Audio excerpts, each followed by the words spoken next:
이건 또 뭐야? 정희는 먼지가 쌓인 창고 한쪽에 쪼그려 앉았습니다. 손끝에 닿은 나무 상자는 차갑고 거칠었습니다. 아버지가 요양원에 들어가시던 날, 삼남매는 오랫동안 손대지 않았던 창고를 정리하고 있었습니다. 그때 다른 물건들과 달리 눈에 들어온 것이 하나 있었습니다. 낡은 나무 공구함, 그리고 그 위에 채워진 오래된 자물쇠였습니다. 평생 아버지를 보며 살아왔지만 이런 물건이 있었다는 사실조차 몰랐습니다. 그냥 열어보자. 민석은 창고 한쪽에서 쇠지렛대를 가져왔습니다.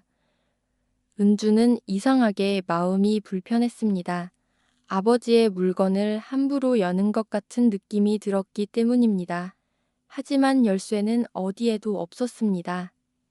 잠시 망설이던 민석이 자물쇠에 힘을 주었습니다.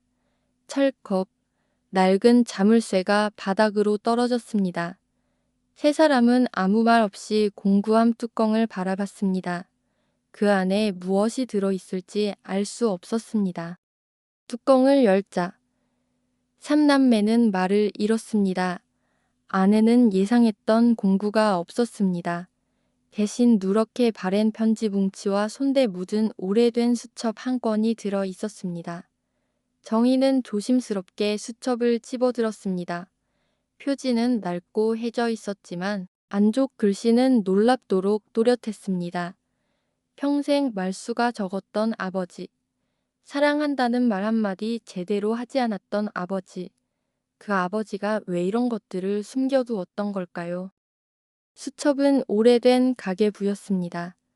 그런데 삼남매는 한 페이지를 넘기는 순간 멈춰섰습니다. 정의 등록금, 민석 학원비, 은주 피아노 레슨, 자신들이 어릴 때 필요했던 돈들이 날짜와 함께 적혀 있었습니다.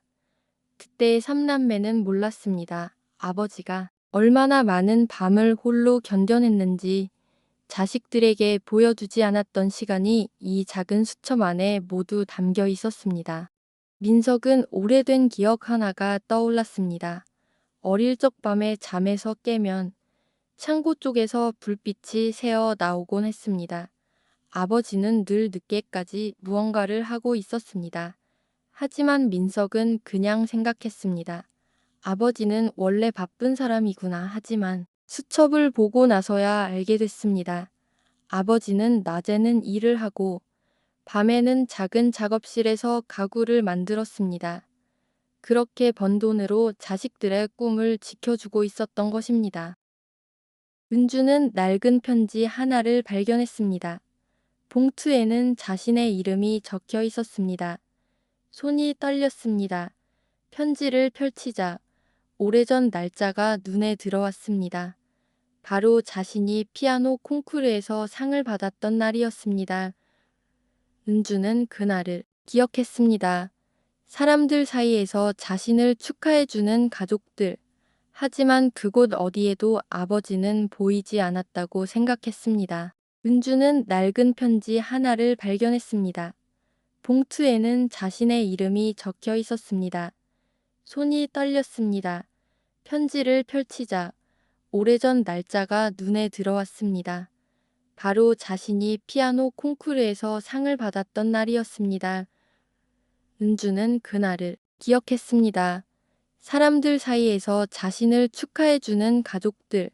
하지만 그곳 어디에도 아버지는 보이지 않았다고 생각했습니다. 편지에는 이렇게 적혀 있었습니다.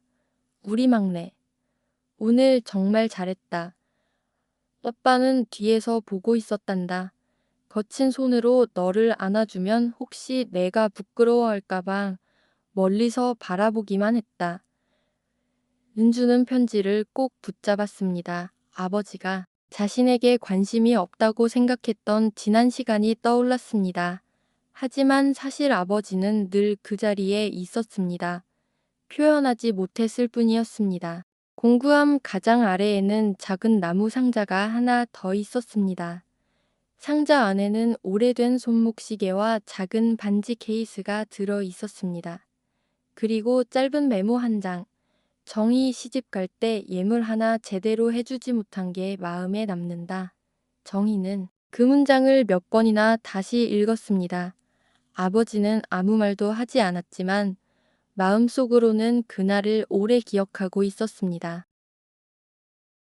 정희는 오래전 결혼식 날을 떠올렸습니다. 그때는 아버지가 초라해 보였습니다. 남들처럼 해주지 못하는 아버지가 서운했습니다. 하지만 이제야 알았습니다. 아버지는 아무것도 하지 않은 것이 아니었습니다. 평생 차고 다니던 손목시계를 팔아 딸에게 작은 마음이라도 전하고 싶었던 것입니다. 다만 그 마음을 전할 기회를 놓쳤을 뿐이었습니다. 삼남매는 그 길로 요양원으로 향했습니다. 창가에 앉아 있던 아버지는 예전보다 작아 보였습니다. 기억은 조금씩 흐려지고 있었지만 자식들의 목소리는 알아들으셨습니다. 정희는 아버지 손을 꼭 잡았습니다. 아버지, 저 이거 이제야 봤네요. 반지 케이스를 보여드리자 아버지는 한참 바라보았습니다. 그리고 조용히 웃으며 말했습니다. 우리 딸, 그날 참 예뻤는데. 그날 삼남매는 처음으로 아버지를 오래도록 안아드렸습니다. 말수가 적었던 아버지, 표현이 서툴렀던 아버지. 하지만 그 침묵 뒤에는 깊은 사랑이 있었습니다. 밤마다 켜져 있던 작업실 불빛, 멀리서 바라보던 아버지의 눈빛, 자식들을 위해 내어준 시간들. 아버지는 사랑한다는 말을 하지 못했지만 평생 행동으로 사랑을 보여주고 있었습니다. 어쩌면 우리의 부모님도 말하지 못한 사랑을 마음속에 간직하고 계실지 모릅니다.